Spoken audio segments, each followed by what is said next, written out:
কালী মন্দিরটা আছে ওখানে সোনার মালা ফালা পড়ে আছে। তাড়াতাড়ি তাড়াতাড়ি তাড়াতাড়ি কেউ এলো না,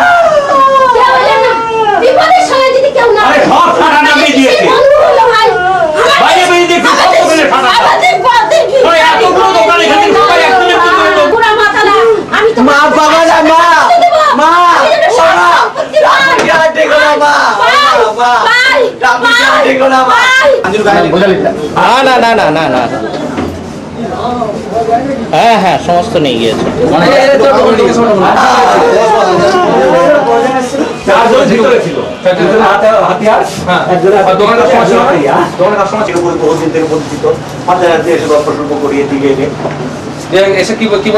কিচ্ছু বলেনি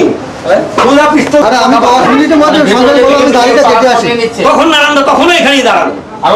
তখন পরে একটু নারায়ণ এদিক সরে গেছে তখনই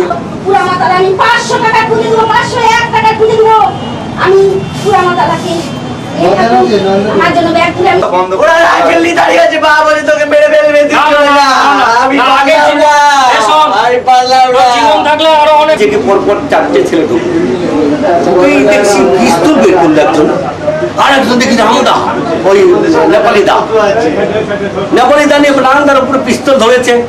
আর এদিকে ওখান থেকে দাঁড়িয়ে আমি এখানে বসা ওখান থেকে দাঁড়িয়ে এইভাবে ধরে রয়েছে আমার কাছে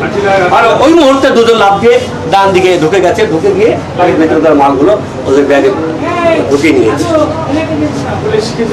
যখন আমি বাইরে বেরোনোর মুখ করেছি একটু পিছনে গ্যাপ পেয়েছি তখন আবার আমাকে দা ধরেছে তখন আমি বসে পড়েছি বলো কি তুমি এখানকার কি আছে ভালোই মাল থাকে এখানে আমি আজকে না এর আগে মাঝে সাঝে আসি বসি গল্প করি চলে যাই এখানকার মাল মোটামুটি সবই নিয়ে গেছে ওদিক থেকে নিয়েছে কিনা হয়তো নিয়েছে অতটা খেয়াল করতে যেহেতু ওই গলারই পড়ে রয়েছে ওটা নিয়েছে তার মানে দু একটা নিয়েছে ওদিক থেকে কিন্তু এটা আমি সেটি দেখিয়ে খেয়াল করিনি তখন আমি মাথা নিচে করে বসে আছি